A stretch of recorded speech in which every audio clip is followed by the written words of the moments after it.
Hey guys, welcome to the 26th C# tutorial that I'm making for Living Boston. In this tutorial, I'm going to show you a little bit more on inheritance, and I'm going to show you how to use interfaces.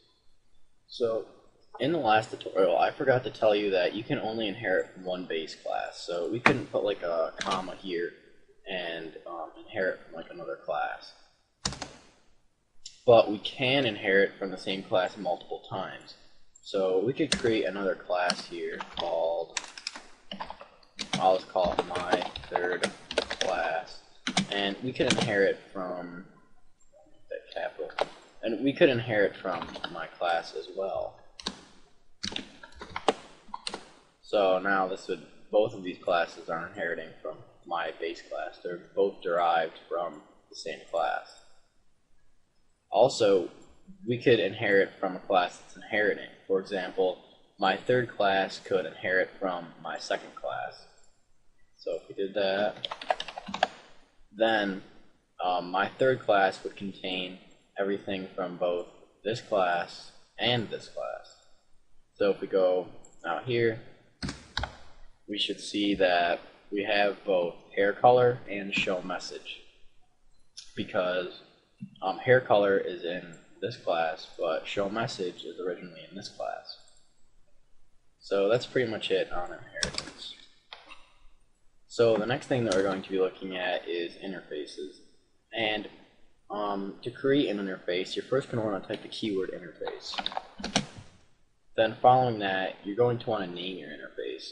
Usually interfaces start with I's, or a capital I, so you're going to want to start your interface with a capital I as well. And that just means this will allow someone to differentiate between a class and an interface. So I'm going to do interface, and then I'll just call it my interface. Oops, interface. Alright. And now inside of an interface, you can create names for methods, properties, and also indexers and events, which we haven't learned yet. And so you cannot create like a definition for them. So if we were going to create a void, we would just do like void, and we'll just have it, I guess, my void, and then whatever parameters we want to pass through it, we're just going to pass none for the moment. And then you just put a semicolon, and that's it. You cannot put curly braces and have it actually do something. That is for method or for our classes. So, and all of the members inside of an interface are defaultly public, and you cannot put an access modifier on this and make it like private or something. All of them will be public, and they will remain public. So, if we were to, you're probably wondering what interfaces are used for if you can't like even define what this does. Well, what you do is you inherit from this interface and use it in a class. And you can inherit from a class and an interface, or just as many interfaces as you would like. So to inherit from an interface as well, we just put a comma and then the interface name, and we're going to inherit from my interface. And now in here is where we can create a definition for our void, my void. So we just do my void, or actually we have to type, we'll make it public, and then do void my void, and then we can define it. However, it must be the same thing. It must be like a void, it must be called my void, and it must have the same parameter numbers or same parameters in it. So you should just copy this directly and just paste it in there, and then you can put your curly braces beneath that. Now inside of here we can make it do something. I'll just have a message box be displayed.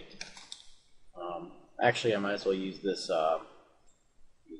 method right up here. So we'll just do base dot show message, and then we'll just have it display a message saying my void. So now we can use this just like we would normally use it. And you're probably wondering, well, what's the point of having an interface if we can just declare it in here anyways? Well, interfaces are used for if you have like multiple classes and you all want them to do something similar.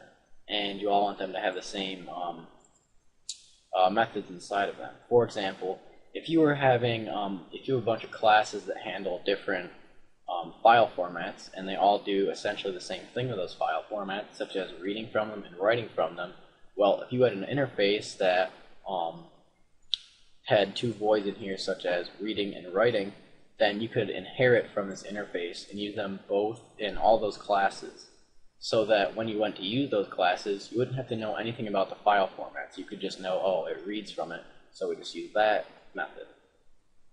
So now, we're going to go back out here and create a new instance of my second class, and set it equal to a new my second class, MSC dot my void, and then we should just get a message box that says my void.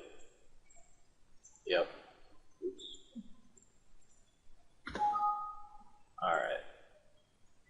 So that's basically it on interfaces, and there's really not much to it. So, see you guys.